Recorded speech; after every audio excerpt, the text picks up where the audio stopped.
पुष्पेंद्र सुबह सुबह बनारस की ट्रेन से लखनऊ के लिए रवाना हुआ, मगर दिल तो अब भी उसका बेचैन था। खिड़की पर बैठा बस वो जल्द से जल्द लखनऊ पहुंच जाना चाहता था। बस चलता तो वो उड़कर पहुंच जाता अपनी धनक के पास, उससे माफ़ी मांगने, उसको वापस अपने साथ ले जाने के लिए। मैं आ रहा हूँ धनक तुम्हारे पास, अपनी सभी गलतियों का पश्चाताप करने। मुझे यकीन है कि तुम अपने पुष्पेंद्र को माफ़ कर दोगी। हाँ, थोड़ा सा नखरा, थोड़ा सा गुस्सा दिखाओगी, हो सकता है मुझसे अपना मुंह भी फेर लो, लेकिन तुम मुझे माफ़ जरूर कर दोगी। इतना सोचते ही मन मुस्कुराता हुआ उसने अपनी आंखें बंद कर ली। धनक, देखो धनक, तुम ऐसे मुझे तड़पा नहीं सकती। मैं नाराज हो जाऊंगा और फिर लाख मनाने पर भी नहीं मानूंगा। ठीक है, तो तुम जवाब नहीं दोगी ना? धनक, मैं जा रहा हूँ और फिर वापस कभी लौट कर नहीं आऊँगा। नहीं पुष्पेंद्र, तुम मुझे छोड़कर मत जाओ। मैं कभी तुम्हारे साथ ऐसा मजाक नहीं करूँगी। धनक ने पुष्पेंद्र के पीछे से अपनी बाहों में भरते हुए कहा कि तभी पुष्पेंद्र ने अपना झूठा गुस्सा दिखाते हुए उससे अपने आप को छुड़ाने की कोशिश करने लगा। फिर धनक ने भी अपनी पकड़ को और मजबूत करते हुए पुष्पेंद्र से बोली, मैं नहीं रह पाऊंगी तुम्हारे बिना। प्लीज़ मुझे छोड़कर मत जाओ Pushpendra. I love you Pushpendra, I really love you. फिर दोनों ने कसकर एक दूसरे को अपनी बाहों में भर लिया। जहाँ एक और पुष्पेंद्र और धनक एक दूसरे के प्यार में ऐसे खोए थे कि ना उन्हें खुद का होश था और ना समय का। एकाएक फोन की घंटी बजने लगी। नैनो की बात जो नैना जाने है। अचानक धनक का ध्यान उसके फोन पर बजने वाले रिंगटोन पर गया। फिर धनक ने जल्दी से खुद को पुष्पेंद्र की बाहों से छुड़ाया और फोन उठाकर एक कोने में जाकर बात करने लगी। मगर पुष्पेंद्र ने बात की गंभीरता को नज़रअंदाज करते हुए धनक की बाहों में अपनी बाहों का हार डाल दिया। पर क्यों? मतलब हम अभी अभी तो मिले हैं और तुम जा रही हो। प्लीज़ थोड़ी देर और रुक जाओ। पुष्पेंद्र ने एक झटके से धनक को अपनी ओर खींचा। प्लीज़ पुष्पेंद्र, बात की गंभीरता को समझो। पापा ने अर्जेंट बुलाया है और पापा कभी इस तरह फ़ोन करके मुझे नहीं बुलाते। कुछ बात तो होगी ना पुष्पेंद्र, वरना रुक सकती तो रुक जाती। धनक ने दोबारा अपने आप को छुड़ाते हुए कहा। फिर पुष्पेंद्र ने गाते हुए धनक का हाथ पकड़कर उसे नचाने लगा। प्लीज़ पुष्पेंद्र, समझो ना, मैं कल जल्दी आऊँगी। कहते हुए धनक ने जल्दी से खुद को छुड़ाया और सामान लेकर अपने घर की ओर चल दी। जब धनक घर पहुंची तो उसके पैरों तले जमीन ही खिसक गई। धनक के घर पर कुछ लोग आए थे और साथ में उसके मम्मी पापा उसके अवभागत करने में जुटे थे कि तभी उनमें से कोई महिला उठकर आई और धनक के सिर पर उसका दुपट्टा डालकर अपने साथ सबके बीच में ले गई। धनक को कुछ समझ नहीं आ रहा था कि क्या चल रहा है। वो पूरा माहौल को समझने में लग गई थी कि तभी उस महिला की आवाज़ ने धनक का ध्यान उसकी ओर आकर्षित किया। देखिए भाई साहब, हमें तो पहले से ही आपकी बेटी पसंद थी। आपकी बेटी के बारे में बहुत सुना था। बस एक बार धनक को देखने की इच्छा थी और आज देख भी लिया। तो भाई साहब, बस आप यूँ समझिए कि हमारी तरफ से बात पक्की है। धनक को अभी कुछ समझ नहीं आ रहा था या समझना वो नहीं चाहती थी। बस उसकी आंखों के सामने सिर्फ एक ही चेहरा घूम रहा था और वो था पुष्पेंद्र का। धनक पुष्पेंद्र से बेइंतहा प्यार करती थी। बस उसको खोने से अब डरने लगी थी कि तभी धनक का ध्यान धनक के पापा ने खींचा। वो उस महिला से बोली कि काश आप अपने बेटे को भी ले आती तो दोनों बच्चे एक दूसरे से मिल लेते, एक दूसरे को जान और समझ लेते। अब धनक अपने पापा की बातें सुनकर ऐसी हालत हो गई कि काटो तो खून नहीं, सारा खून सूख गया था चेहरा पीला पड़ने लगा। डर के मारे वो वहां से उठ भी नहीं पा रही थी। बस उसके दिमाग में एक ही बात चल रही थी कि वो पुष्पेंद्र को क्या कहेगी। कि तभी धनक उस महिला की बात सुनकर अपने उधेड़बुन सवालों से बाहर आई। देखिए भाई साहब, मेरा बेटा हमारे साथ नहीं बल्कि विदेश में रहता है, तो हमने सोचा कि पहले हम मिलकर तसल्ली कर लें, फिर उसे भी आपसे मिलवा देंगे। मगर फिर भी उसका नाम और उसका फोटो ही सही मिल जाता तो हम भी थोड़ा सहज हो जाते। धनक की माँ ने उस महिला की बात पर कहा। जी बहन जी, मैं फोटो तो जरूर दिखाती, लेकिन मैं चाहती हूँ कि आप सब उसे सामने से देखें तो सही रहेगा। वैसे मैं आपकी जानकारी के लिए बता दूं कि उसका नाम विश्वजीत है। धनक बिना कुछ बोले वहां से उठकर अपने कमरे में चली जाती है और पुष्पेंद्र की तस्वीर देखकर रोने लगती है। पुष्पेंद्र, लगता है मैं तुम्हें खो दूंगी। मैं तुम्हारे बिना नहीं जी सकती, तो मैं किसी और से भी शादी नहीं कर सकती हूँ। मैंने तो हमेशा से ही तुम्हारी दुल्हन बनने का सपना सजोया है, फिर मैं कैसे किसी और की दुल्हन बन जाऊं। इतना कहते ही धनक तकिए से मुंह दबाकर जोर जोर से रोने लगी कि तभी धनक का फोन बज उठता है। जब धनक ने फोन उठाकर देखा तो उसके फोन पर पुष्पेंद्र का नंबर फ्लैश हो रहा था, जिसे देखकर धनक के हाथ पैर सुन्न हो गए। उसने जल्दी से फोन काट दिया। तभी पुष्पेंद्र ने दोबारा धनक को फोन लगाया, लेकिन इस बार भी फोन काट दिया। पुष्पेंद्र के तीसरी बार फोन मिलाने पर धनक ने फोन तीसरी बार काटने के बाद धनक ने फोन को बंद कर दिया और फिर तकिए के ऊपर अपना मुंह दबाकर लेट गई। उसके कुछ देर बाद धनक के कमरे के दरवाजे पर दस्तक हुई। धनक की मां ने उसे खाना खाने के लिए बुलाने आई थी, मगर धनक ने बिना दरवाज़ा खोले बोल दिया कि माँ, मुझे अभी भूख नहीं है, बाद में जब भूख लगेगी तो खुद से लेकर खा लूँगी। और फिर से पुष्पेंद्र की तस्वीर के साथ रोते रोते सो गई। अगले दिन जब धनक ने दरवाज़ा खोला तो देखा घर में काफ़ी चहल पहल थी। फिर माँ को खोजते हुए रसोई घर में पहुँची तो धनक की माँ पकवान बनाने में व्यस्त थी। सौंधी सौंधी खाने की खुशबू धनक को अपनी ओर खींच रही थी। सब कुछ उसकी पसंद का बन रहा था। जब धनक ने माँ से पूछा कि माँ, ये सब क्या चल रहा है, तो उसकी माँ ने कहा, बेटा, तुम्हारी दीदी और जीजा जी आ रहे हैं और साथ ही एक खुशखबरी लेकर। खुशखबरी?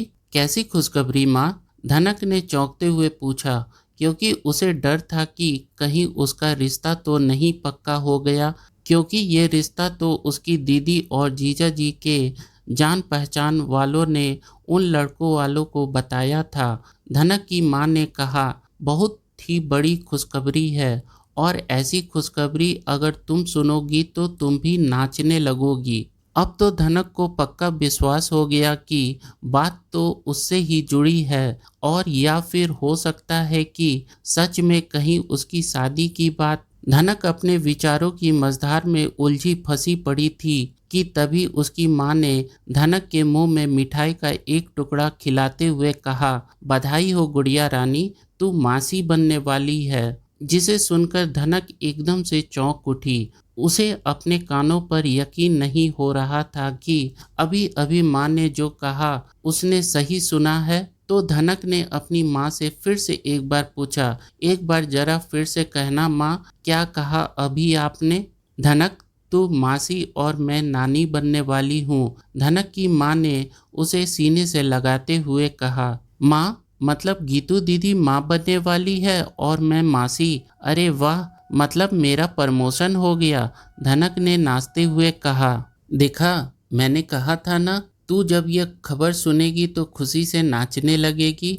अच्छा, अब यह बता कि तुझे आज कॉलेज नहीं जाना क्या? धनक की माँ उसके कान पकड़कर कहा, जा जल्दी से तैयार हो जा, और हाँ, आज जल्दी घर आ जाना। अच्छा माँ, अब काम तो छोड़ो, तभी तो जाऊंगी, और हाँ, मैं पक्का जल्दी घर आ जाऊंगी। दीदी आ रही है तो उनके स्वागत की तैयारी भी तो करनी है। धनक अपनी दीदी की खुशी में इतना पागल हो गई कि वो अपने दर्द के बारे में भी भूल गई। ये तक भी भूल गई कि उसका फ़ोन अभी तक बंद है और उसने अभी तक पुष्पेंद्र से एक बार भी बात नहीं की है। धनक जल्दी से कॉलेज पहुंची तो सबसे पहले पुष्पेंद्र को खोजने लगी ताकि वो उसे अपनी मासी बनने की खबर सुना सके। लेकिन जब धनक पुष्पेंद्र को खोजते हुए क्लासरूम में पहुंची तो पुष्पेंद्र गुस्से में भरा बैठा था। जब उसने धनक को आते देखा तो वो वहां से उठकर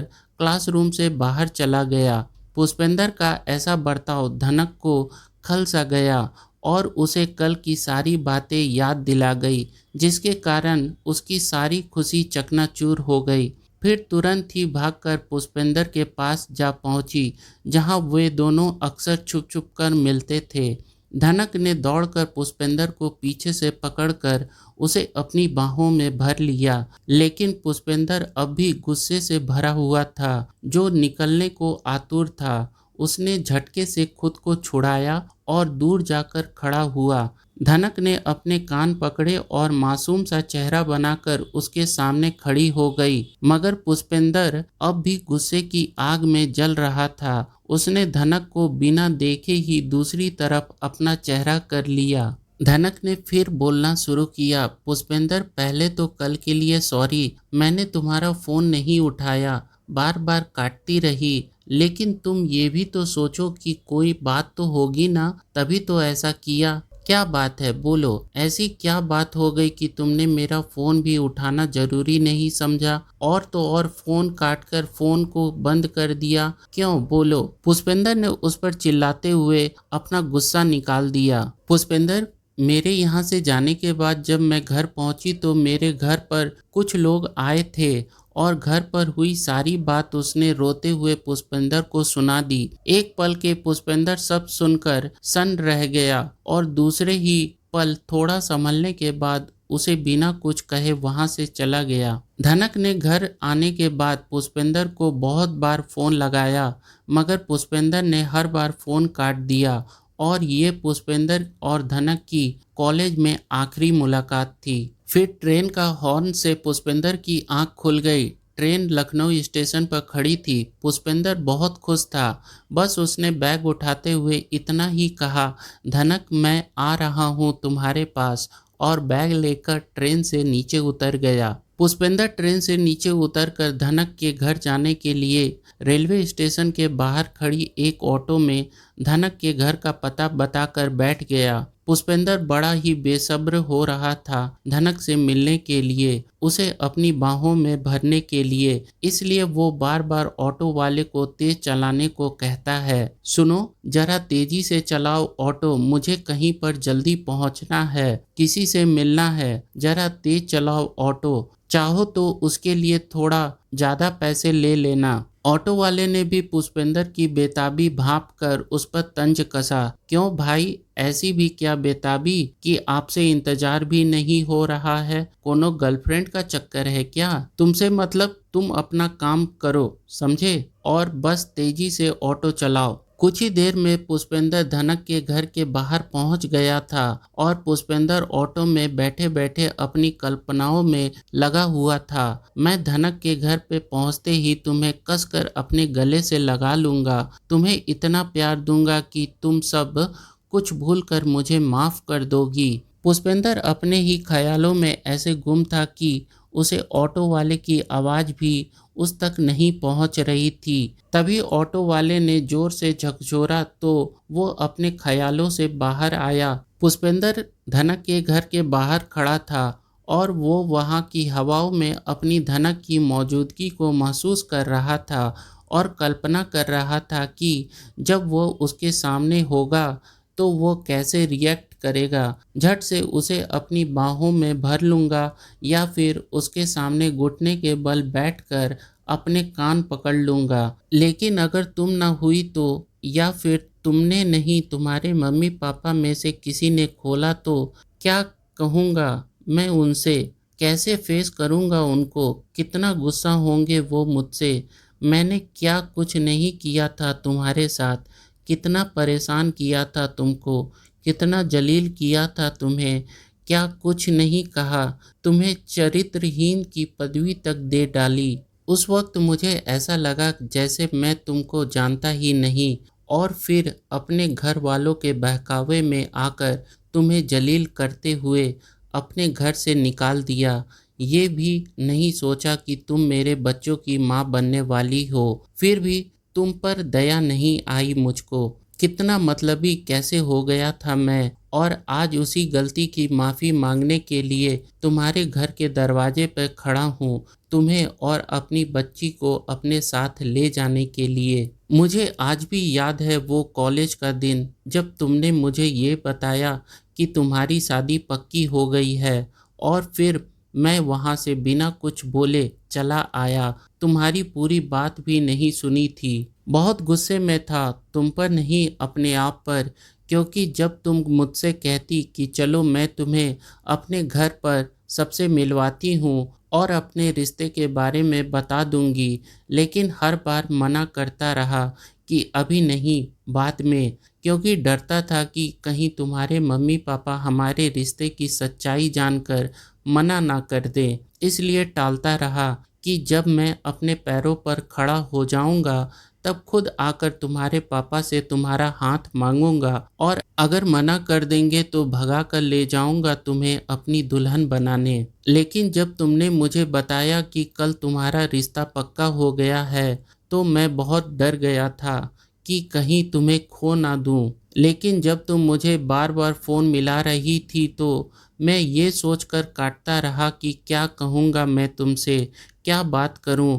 पहले सोचा कि तुमको कह दूं कि चलो भाग चलते हैं, फिर सोचा कि नहीं, मैं तुमको कैसे लेकर भाग सकता हूँ और कहाँ तुमको लेकर जाऊँगा। फिर सोचा तुमसे कुछ कहने से पहले माँ से बात कर लेता हूँ। यह सोचकर मैं माँ से बात करने गया तो माँ ने यह कहकर मना कर दिया कि तुमसे पहले तुम्हारे बड़े भाई की शादी होगी, फिर तुम्हारी, फिर तुम जिससे पसंद करते हो मिलवा देना उसको मुझसे। मुझे पसंद आई तो तुम्हारी बात बन जाएगी, लेकिन तब तक के लिए तुम चुप रहोगे। मैं बहुत खुश था कि कम से कम माँ तो मानी तो। लेकिन फिर तभी तुमने मैसेज में बताया कि 3 दिन बाद तुम्हें लड़के वाले देखने आ रहे हैं, और यहाँ पर कल भैया विदेश से वापस लौट रहे थे, क्योंकि माँ ने बताया था कि भैया की भी शादी तय हो गई है और भैया के लौटने के बाद ही उस लड़की को देखने हम सबको जाना है। एक तरफ मेरा तुम्हारे बारे में सोच सोचकर बुरा हाल हुआ जा रहा था, तो दूसरी ओर घर में एक नई खुशियां दस्तक दे रही थी। पर पता नहीं क्यों एक डर बैठ गया था मेरे मन में, तुमको खो देने का धनक, क्योंकि जिस दिन तुमको लड़के वाले देखने आ रहे थे उसी दिन मुझे भी भैया और माँ के साथ उस लड़की को देखने जाना था, और लाख चाहकर भी अपने घर वालों को मना नहीं कर पाया कि मुझे नहीं जाना है, और तुम्हें भूल जाने का मन पक्का कर लिया। पर किस्मत में क्या लिखा है किसे पता। मैं भाई और माँ के साथ तुम्हारे घर के बाहर हक्का बक्का सा खड़ा था। क्यों? मैं ये नहीं सोच पाया कि तुम्हारे घर भी उसी दिन लड़के वालों का आना, जिस दिन ही हमें किसी लड़की वालों के घर जाना, दोनों ही कड़ियाँ आपस में एक दूसरे से कहीं ना कहीं जुड़ी है। ये मैं क्यों नहीं समझ पाया कि जिस दिन तुम्हारा रिश्ता पक्का हुआ उसी दिन भैया का भी। उफ, मैंने ये क्यों नहीं सोचा कि माँ ने जिस लड़की को भैया के लिए पसंद किया है वो मेरी पसंद तो नहीं। कुछ ही पल में हम तीनों तुम्हारे घर में तुम्हारे सामने बैठे थे, और तुम भी मुझे उन सब के साथ देखकर हैरान थी, और शायद तुमने मुझे दोषी भी मान लिया था। माँ ने जब उनसे हम दोनों का परिचय कराया तब मैं अपनी कशमकश से बाहर आया। भाई साहब, ये मेरा बड़ा बेटा विश्वजीत है और यह मेरा छोटा और लाडला बेटा पुष्पेंद्र। तभी मैंने भैया की ओर चोर नजरों से देखा। वो तुम्हें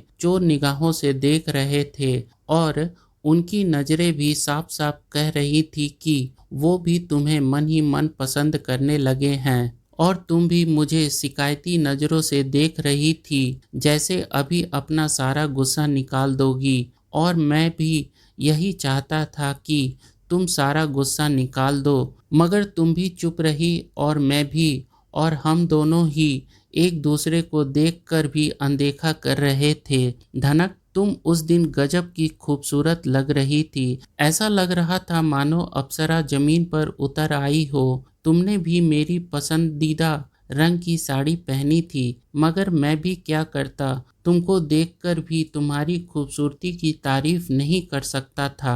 फिर अगले सप्ताह की तारीख में ही सगाई और फिर शादी तय हो गई, क्योंकि भैया को वापस भी लौटना था। उनके बाद हम लोग घर आ गए, लेकिन मैंने भी तुमसे कई दिनों तक बात भी नहीं की, और देखते ही देखते सगाई का दिन भी आ गया। अब मुझसे और चुप नहीं रहा जा रहा था, लेकिन तुम चुप थी यह सोचकर मैं भी चुप रह गया। मगर जब तुमने भैया से सगाई करने से इनकार कर दिया और यह बताया कि तुम मुझसे प्यार करती हो, तो सच बताऊं मेरी आंखें चमक उठी थी और दौड़कर मैं तुम्हें अपनी बाहों में भर लेना चाहता था।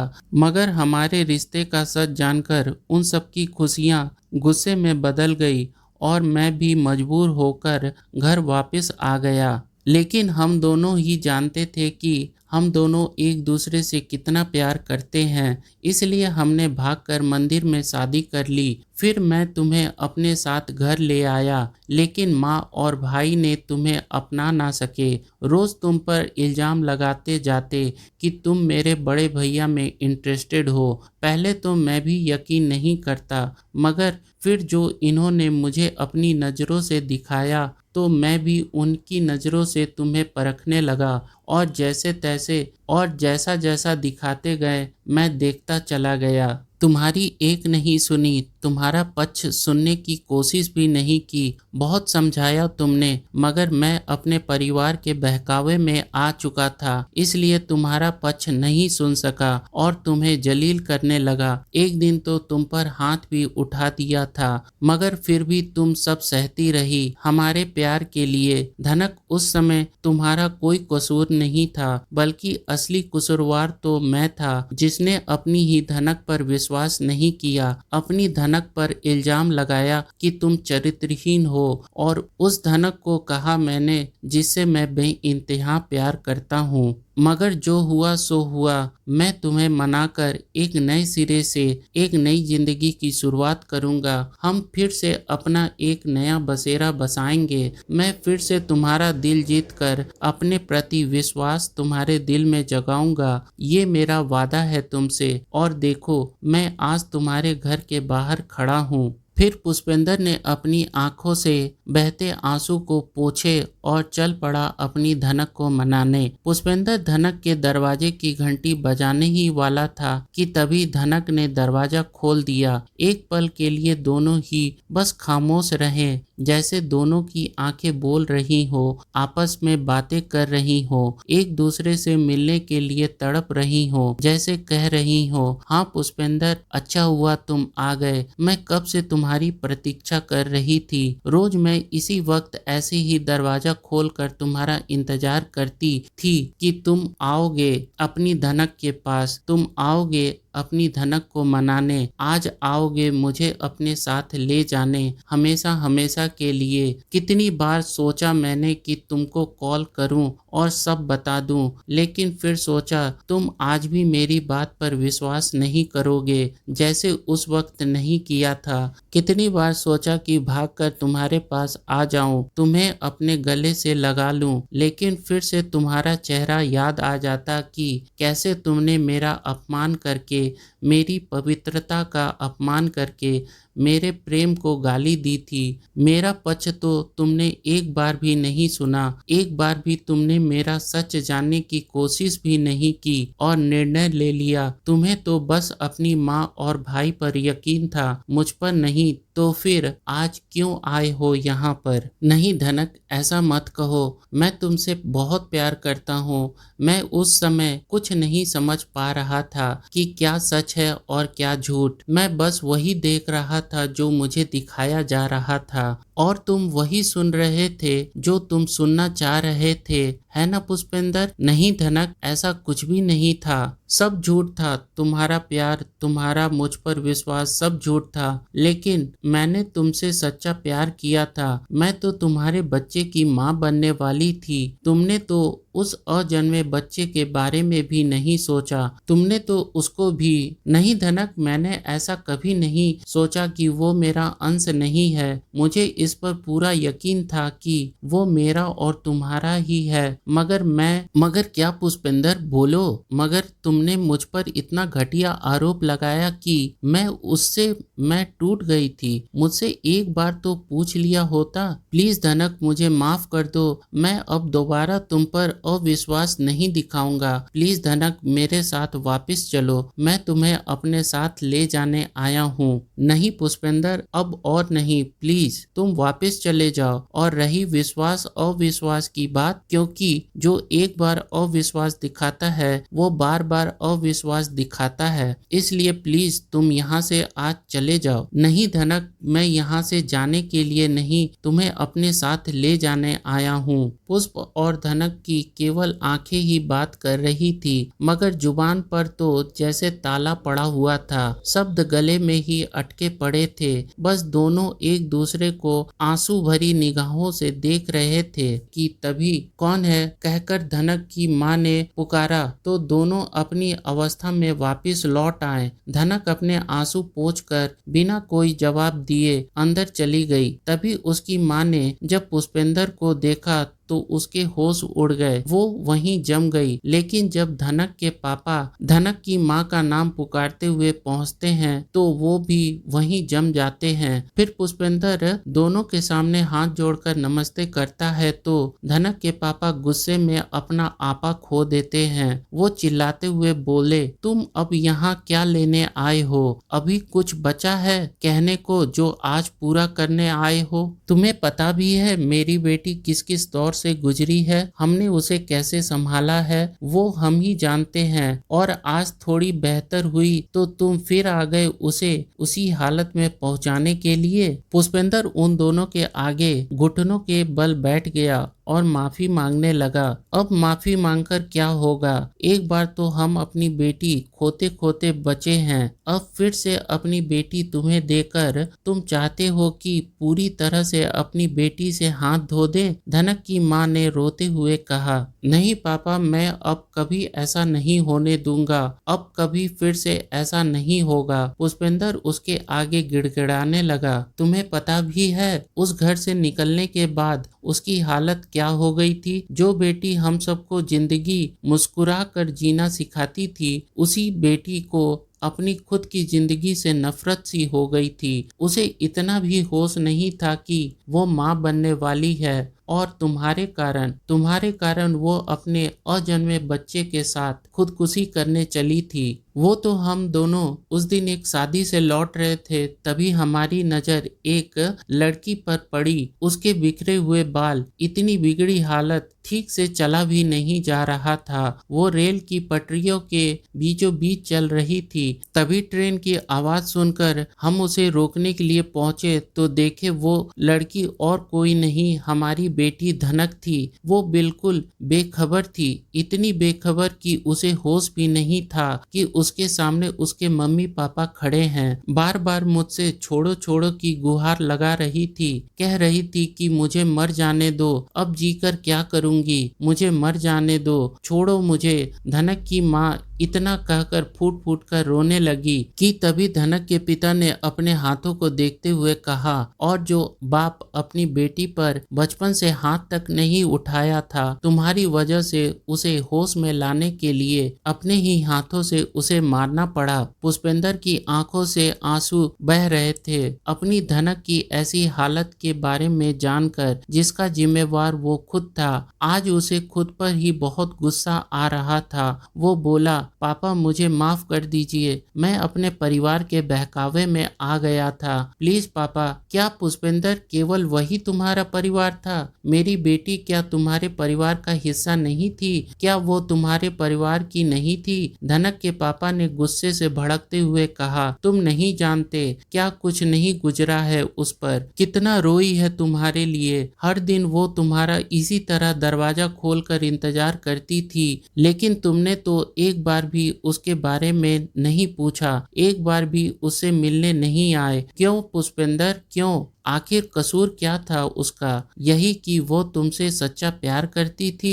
क्या तुमने उसका पक्ष सुना, उसकी सच्चाई जानने की कोशिश की? नहीं ना? तो अब क्यों आए हो यहाँ? जाओ अपनी माँ और भाई के पास, उनका ही पक्ष सुनो, फिर आकर कोई और इल्जाम लगा देना उस पर। पुष्पेंद्र ने हाथ जोड़कर माफी मांगने लगा और कहा, मम्मी मुझे माफ कर दीजिए, मैं आज सुनूंगा अपनी धनक का पक्ष और फिर फैसला करूंगा। प्लीज आप धनक को बुला दीजिए। धनक भी वहीं दरवाजे के पीछे खड़े सब सुन रही थी, मगर बाहर नहीं आना चाहती थी। पुष्पेंद्र ने जब दोबारा पुकारा, प्लीज धनक घर के बाहर आ जाओ, वरना मैं चला जाऊंगा और फिर कभी लौट कर नहीं आऊंगा। ठीक वैसे ही जैसे पुष्पेंद्र हमेशा बुलाता था अपनी धनक को जब वो उससे छुपने का प्रयास करती थी। वो जैसे ही जाने के लिए मुड़ा, धनक ने पहले की तरह उसे आकर पीछे से पकड़ लिया और कहा, पुष्पेंद्र क्या आज भी तुम मुझे अकेला छोड़कर चले जाओगे? क्या आज भी मेरा पक्ष सुने बिना ही पहले की तरह निर्णय पर पहुंच जाओगे? पुष्पेंद्र, हमारी शादी के बाद मैं तुम्हारे साथ तुम्हारे घर में तो आ गई, मगर उस घर में अपनी जगह नहीं बना पाई। शुरुआत में तो सब सही था, जब तक तुम्हारी नौकरी नहीं लगी थी। तुम्हारी नौकरी लगते ही तुम्हारे भैया के रंग बदल गए। जो भैया तुम्हारी नौकरी लगने से पहले मुझे अनदेखा करके वो स्थान छोड़कर चले जाते थे, वो भैया तुम्हारे नौकरी पर जाते ही मेरे कमरे में आ जाते। कहते कहते धनक का गला भर आया, मगर फिर भी उसने आगे बताया। फिर वो मुझे इधर उधर छूते, मेरा हाथ पकड़ लेते और जब उन्हें ढकेलती तो वो मेरे साथ बदसलूकी करते और मुझे मारते। लेकिन जब तुम घर आते तो फिर से पहले जैसा अनदेखा करने लगते। लेकिन जब तुम्हें यह बताते कि मैं उनमें इंटरेस्टेड हूँ, मुझ पर क्या गुजरती ये तो तुम सोच भी नहीं सकते थे।